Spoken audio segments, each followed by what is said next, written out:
ابو داؤد شریف کتاب الصلاۃ کے آخری حدیث ہے، اس کے بعد کتاب الزکوٰۃ شروع ہو رہی، اور یہ ابو داؤد والے الفاظ ٹھیک ہے، مجرب ہے۔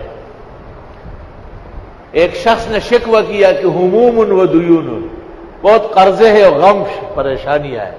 آپ نے کہا تجھے معلوم نہیں، یہ الفاظ پڑھو نا صبح و شام، اللہم انی اعوذ بک من الہم والحزن واعوذ بک من العجز والکسل واعوذ بک من الجبن والبخل واعوذ بک من غلبۃ الدین وقہر الرجال۔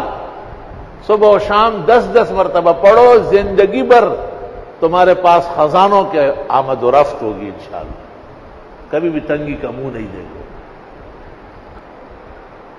فجر کی نماز پڑھ کر اسی ہیئت پر سورۃ شورى کی آیت نمبر 19، اللہ لطیف بعبادہ یرزق من یشاء وهو القوی العزیز، کبھی بھی ناغہ نہ کرنا، دائیں ہاتھ کے پوروں سے 70 مرتبہ پڑھنا، اللہ تعالیٰ تنگی کبھی بھی نہیں دکھائے گا۔